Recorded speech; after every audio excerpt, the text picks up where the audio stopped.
All right, boys, it's the meat event. It's the trilogy. Stipe Miocic versus Daniel Cormier, the third and final iteration. While 2020 has been a year I'm ready to move on from, at least 2020 is going to give us an answer to who is the heavyweight GOAT of the UFC. If you're watching this video, you know dang well who Daniel Cormier is. You know dang well who Stipe Miocic is. But I want to quickly recap how those first two fights played out. How did we get to this trilogy bout? I mean, in the first go, 2 years ago, Stipe seemed to be getting the better of DC early on. But exiting the clinch, DC landed that crisp, precise meat bomb that simply shut the propane off of Stipe's grill, putting him out cold near the very end of round one.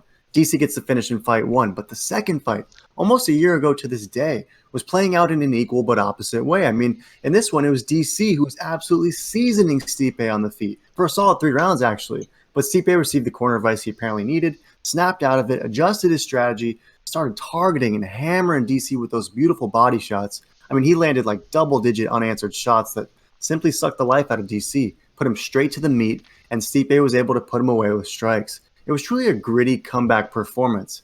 I'm not sure about the Irish jig he threw down. The comeback was sweet.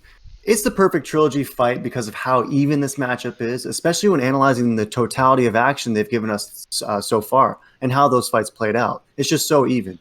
Paired with their insane resumes that we're not going to patronize you hardcores with, it's for the heavyweight GOAT. Who you got, me boy? Okay, yeah, so for who I'm going for this fight is Miocic. I got him winning again. I think he is the crown champ. I do like DC, he's a great guy, but I don't think he's ready for Stipe. I felt like he got a little lucky the first time. He was dominating the second fight, but Stipe did make the correct adjustments to get that W. I kind of see the same thing happening here. It looks like that Cormier actually, is looking pretty fit, looking lean. I think that's actually going to be in his disadvantage where he's got less weight to where Stipe can actually really defend and hold him back and not get so tired or overpowered by that heavy mass, going through trying to take him down.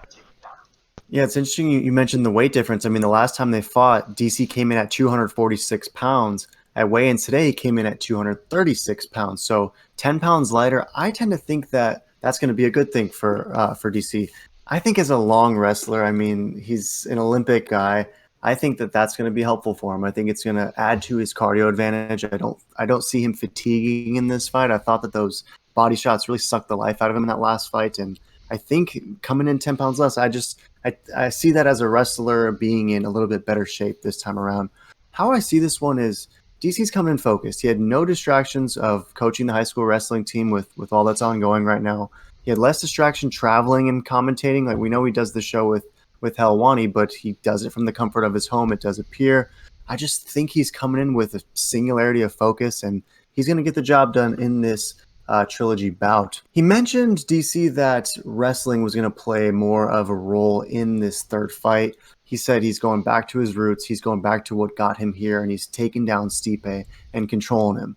Do you think that this is a little bit of gamesmanship on DC's part, or do you think he's actually going to try and keep it on the feet? Do you think DC is going to be able to take Stipe down at will and keep him there, or will Stipe's grappling skills be enough?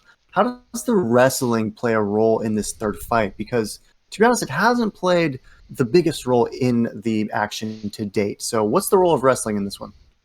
Yeah, no, that's a great point. You're spot on. It really hasn't been that big of a factor in the fight. Like DC was doing great standing up. He's kept it on the feet. Stipe made the adjustments, got the W.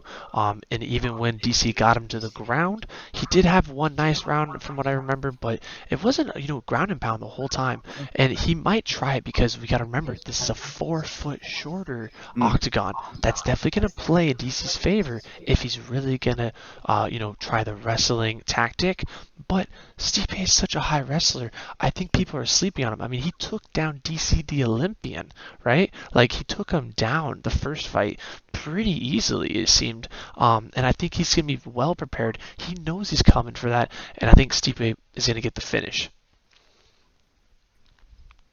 Yeah, those are great points. I mean, I do think that the skills, the wrestling skills specifically of Stipe, are a little overlooked. I mean, he's a high level wrestler himself, and we saw in that Ngannou fight, he took him down and kept him there for 25 minutes. I mean, that was a wrestling dominant attack in his dominant victory over Francis Ngannou a few years back. Um, I'm gonna go with DC, and let me give you some context on this one.